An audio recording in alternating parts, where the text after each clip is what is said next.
Hey everyone, welcome to the first video on the good news. Today we're going to talk about the restoration of the Church of Jesus Christ of Latter-day Saints. The first point in this topic is that God is your Heavenly Father and that He loves you. He loves each and every one of us. He cares greatly about us, and He wants the best for us. He rejoices when we rejoice, when good things happen to us. He's happy for us, and when we fall short and feel on our own, He's there to feel that. He knows that pain as well, and He can be sad with you. You're not alone, God, because He loves you. He wants to communicate with you. He wants to know of your thoughts and your feelings, the things that concern you as well as the things that make you happy, the good, the bad, the ugly. He wants to do this, and the way we do this is through prayer. And through prayer we can feel those, we can tell Him our problems, and in response we get promptings or feelings through the Holy Ghost that allows us to know that He's listening, but also give us the answers that He would want for us.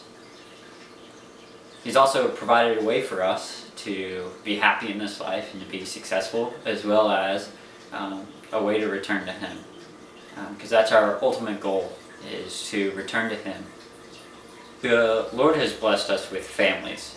He's given us families for a place to seek comfort and to build ourselves up. He's allowed us to have these families so that way parents and children can communicate positive ways to grow.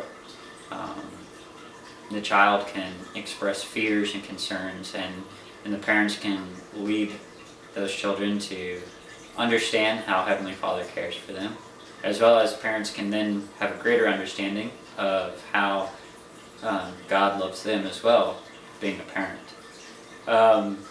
Something else is that Heavenly Father calls prophets as part of His plan to help us return to Him. And these prophets are called to with what's called Priesthood Authority. And that Priesthood Authority is the power of God for men to use and act in His name here on earth. And it is through the prophet that we can learn what Heavenly Father wants for us at this time. In Amos chapter 3 in the Old Testament, verse 7, it says, "Surely the Lord will do nothing except He revealeth His secrets to His servants the prophets." And that is exactly what the Lord does. He reveals His desire, or His will for His people through these prophets, so that way we can know what God wants from us at that time.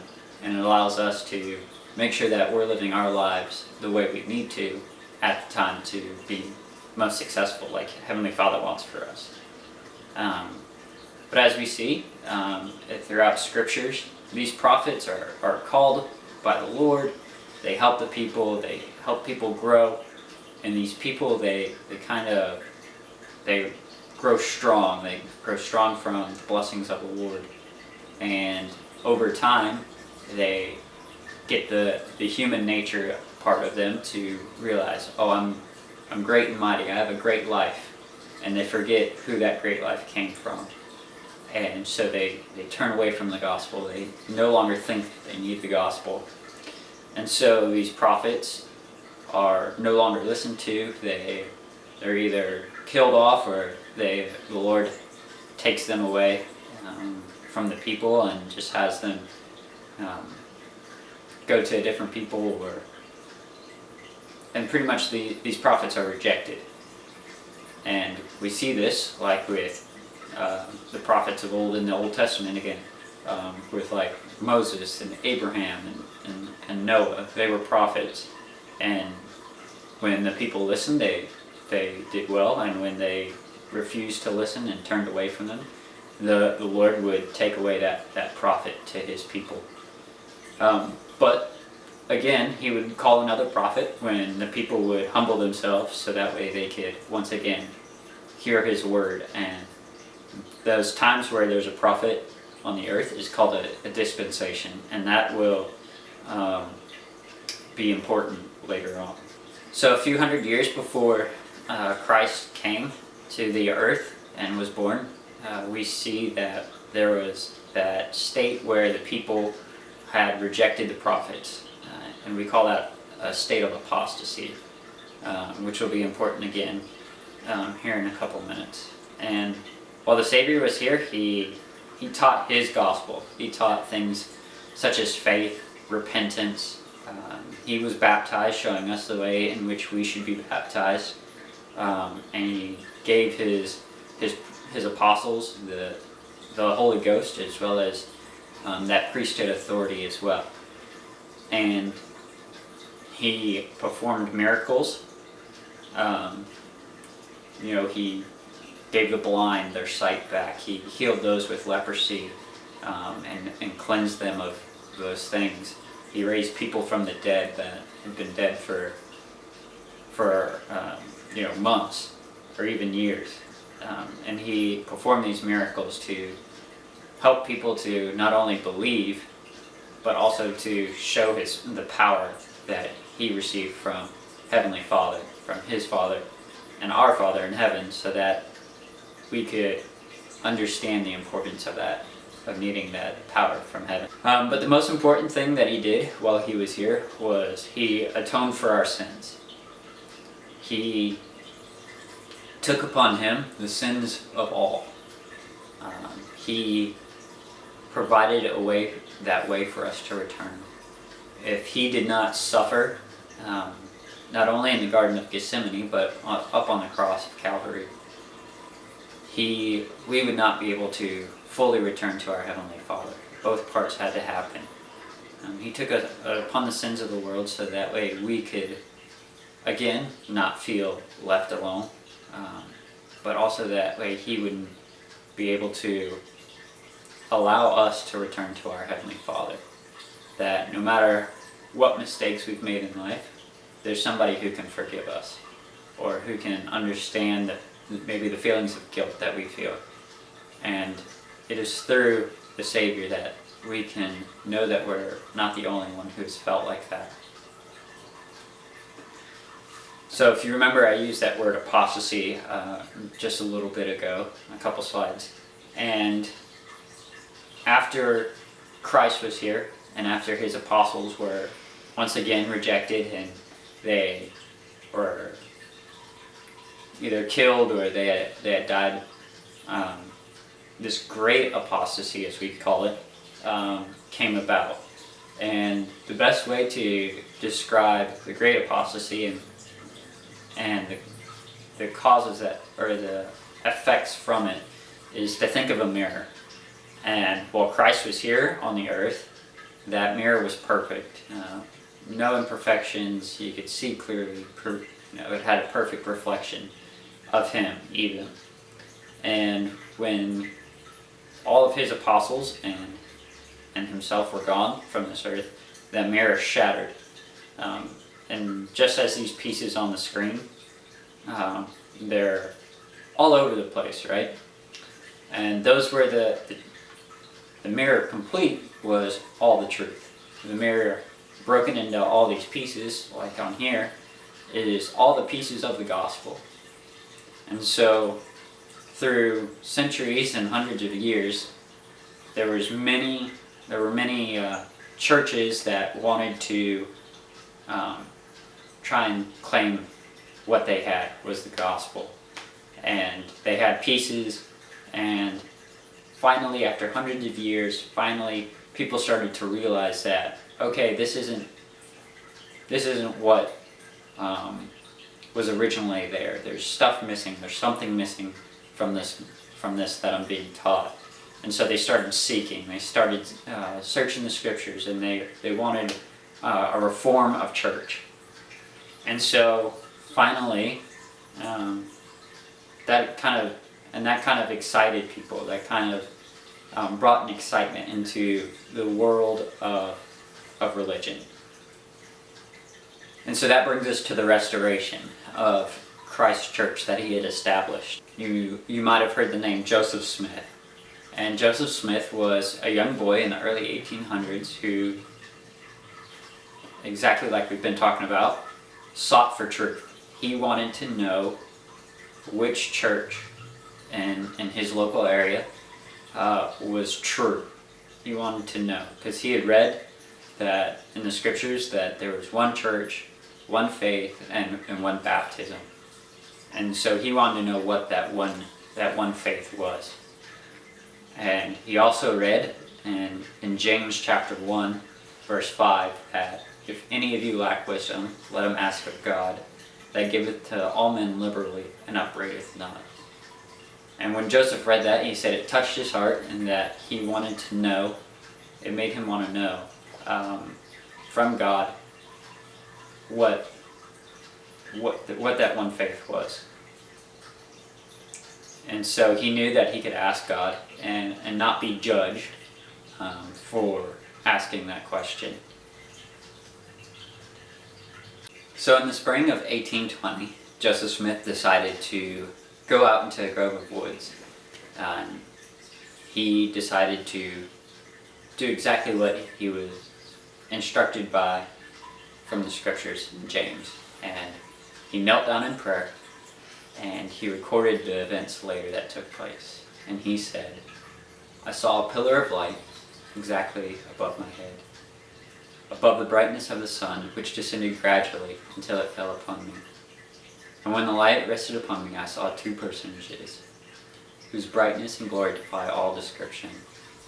And one of them spake unto me, pointing to the other, calling me by name, and said, This is my beloved Son, hear him. Joseph Smith saw Heavenly Father in Jesus Christ. They spoke unto him concerning his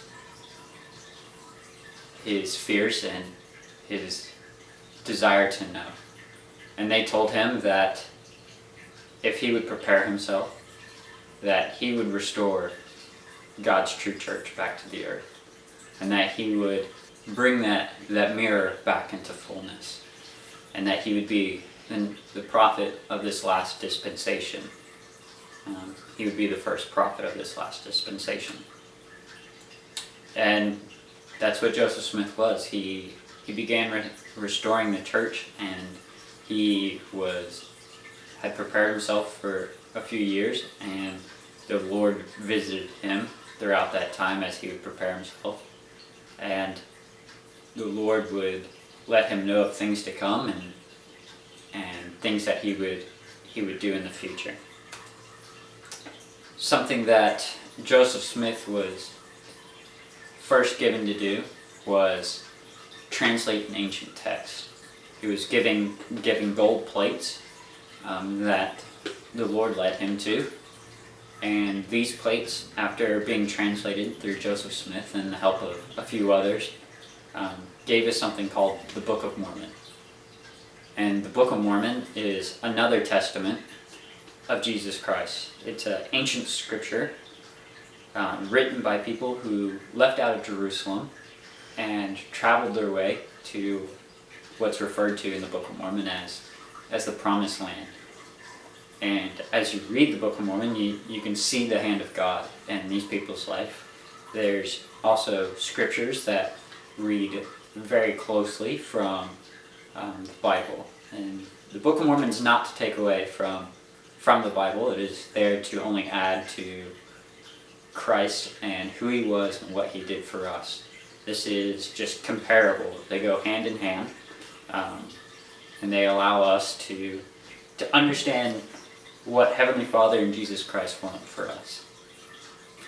Joseph translated these plates, obviously through the power of God, and that priesthood authority that we discussed, that power to act and do in the name of God. And he did this in less than 3 months. And if you get the opportunity to read the Book of Mormon, you really get to see that God inspires prophets throughout, and as well as that he that He inspires prophets for us today. There's a prophet on this earth at this time for us to listen to and receive guidance on what we should do for 2021 and 2022 now, and how we can move forward in preparation for the times when Christ will return. As we know that times are getting to that point where the signs are here. We know that Christ is to return. And like I said, it's another testament of Jesus Christ. This is not to be in replacement of the Bible. It's not to take away from the Bible. It is to only add to. If anything, I would describe it as a house on stilts. This is just one of the corner pieces to help testify and lift up the message that's already there and bring up God's kingdom. In fact, in the last book, in the last chapter of the Book of Mormon, there's a scripture that says, when you shall receive these things, I would exhort or challenge you that you would ask God, the Eternal Father, in the name of Christ, if these things are not true. And if ye shall ask with a sincere heart, with real intent, having faith in Christ, He will manifest the truth of it unto you by the power of the Holy Ghost. And by the power of the Holy Ghost, ye may know the truth of all things. That's a pretty powerful scripture, and it is true. I've taken that challenge. I have prayed, and just like if you so desire, you can get a free Book of Mormon sent to you, and I'll put a link in the description to where you can get one sent to you, and you can read the Book of Mormon for yourself if you want. And I testify and promise that the Book of Mormon will only grow your faith in Jesus Christ. Quickly, I want to just end by bearing my testimony. The things that I've brought in this presentation and in this video are true. The Book of Mormon is true. Joseph Smith was the first prophet in these latter days, and I know that to be true. And I hope each of you can sit down and pray about these things. Sit down and leave that with you. Pray about these in the name of Jesus Christ, and leave that. Like and subscribe for more of the good news, and also leave a comment down below if you have any questions. I'd love to discuss more topics if you guys have any questions.